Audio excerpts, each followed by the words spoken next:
Monsieur de Normandie, mais tous les élus que vous êtes, pour la confiance que vous nous avez accordée pour mener à bien cette opération donc sur le thème de l'eau. Donc le Forum de l'eau, c'est tout d'abord cette exposition que l'on a ici dans le gymnase de Donne-Marie. Voilà, on prend un peu la place des classes qui se succèdent dans leurs activités sportives, mais il fait beau, donc ils sont un peu sur le stade. Et donc sur cette exposition, on va voir plus de 50 classes, donc sur rendez-vous avec des programmes de 2 heures. Donc ils vont venir découvrir l'exposition, mais aussi participer à des ateliers qui sont animés par des acteurs de l'eau. Et donc qui les uns les autres vont parler de la consommation d'eau, mais on va aussi avoir la recherche dans le domaine de l'eau. Cet après-midi, par exemple, on avait le CEREP Écotron, qui est un centre de recherche sur l'impact de l'environnement sur l'eau et des conduites que l'on peut avoir sur les milieux naturels. Et puis tout ça, les ateliers, chaque jour changent, donc 10 ateliers différents, et donc les classes s'inscrivent en fonction des ateliers qui sont proposés. Pour les plus jeunes, donc on les accueille du CM1, CM2, même un peu CE2 jusqu'en 3e. Et puis pour les plus jeunes, on a quelqu'un de notre équipe qui est en itinérance dans les écoles de vos communes pour faire des activités, pour découvrir, faire des manips, découvrir les caractéristiques de l'eau.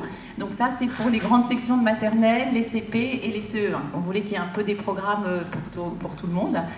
Il y a aussi des visites qui sont proposées pour les écoles. C'est les écluses de Jaulnes, par exemple. Donc voilà, il y a un certain nombre d'activités. Le centre de secours aussi de Bray accueille la centrale nucléaire de Nogent-sur-Seine pour montrer toujours la transversalité qu'il y a sur ce thème de l'eau et la multitude des acteurs.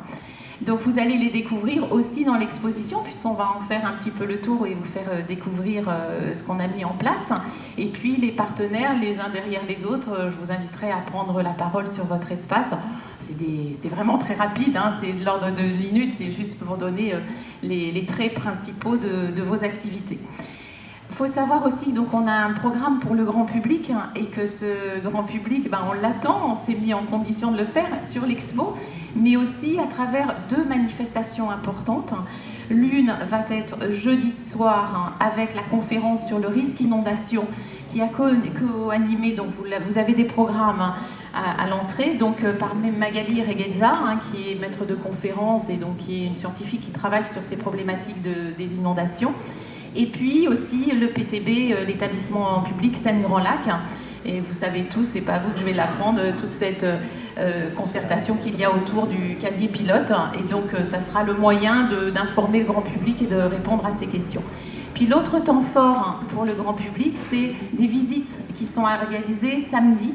Donc tout au long de la journée, en famille, tout est gratuit, tout est libre. Et donc ces visites, c'est l'étang fédéral de Ballois. Et donc là, c'est plusieurs acteurs qui se réunissent. Donc c'est la Fédération de pêche, c'est Seine-et-Marne Environnement, c'est la NVL, c'est voilà, l'Agence française de biodiversité. Plein d'acteurs qui vont être là pour proposer des animations autour, en extérieur bien entendu, mais on a aussi la hutte de l'étang de la Noue d'Auvergne à Châtenay, et puis le poste de téléconduite des Écluses à Nouilly-sur-Seine. Donc ça, les gens s'inscrivent, peuvent aller, c'est de découvrir des sites un petit peu différents. Alors, on va revenir un peu sur notre exposition et commencer le tour. Il faut savoir qu'on a organisé l'exposition en 3 zones finalement.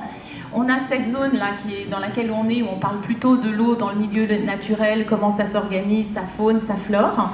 On a une zone où on parle plus des usages de l'eau, en fait toutes les activités qui sont liées à l'eau, que ce soit la consommation domestique, l'agriculture, la voie navigable, la production d'énergie. Et puis sur ce côté de l'exposition, on est plus sur les risques en fait, parce que l'eau c'est risque l'étiage, la sécheresse, mais aussi les inondations. Il y a aussi toujours des risques potentiels de pollution, et là c'est le SDIS qui va pouvoir intervenir pour limiter ces pollutions, les encadrer, essayer de restaurer. Et puis on parlait de l'incidence du réchauffement climatique sur l'eau, c'est toutes les mesures d'adaptation qui doivent être mises en place, parce que le réchauffement, c'est qu'aujourd'hui on y va en fait, donc maintenant il va falloir limiter les conséquences et puis s'adapter pour réussir à mieux le digérer. Alors, j'attire tout d'abord votre attention sur cette fresque, donc c'est Fleuve Grandeur Nature, qui est assez amusante et qui nous permet avec les jeunes d'essayer de situer les choses. Alors c'est pas simple parce que c'est inversé, c'est le bassin versant, il y a plusieurs bassins versants, donc là c'est celui de la Seine, voilà, de la Seine. Donc on a cette Seine qui passe à Paris et puis on va parler évidemment du plateau de Langres, de sa source. On va essayer de mettre des mots sur le fait quand ça se rejette, ben voilà, d'avoir l'estuaire de la Seine, d'avoir les zones de confluence, de dire quels sont les affluents de la Seine, etc. Mais vous voyez, le nord est ici, le sud est ici. On arrive par avion depuis la Grande-Bretagne et on remonte comme ça. C'est aussi pour compliquer un peu les choses et faire de l'orientation. Quelles sont les activités qu'on va trouver le long de la Seine? On parlera de la nappe phréatique aussi. Enfin, vous voyez, il y a une multitude de choses à positionner aussi. La rive droite, la rive gauche d'un fleuve, la façon dont il s'écoule. Donc, c'est une activité qui est assez ludique et qui permet à notre jeune public de se familiariser avec ces termes-là.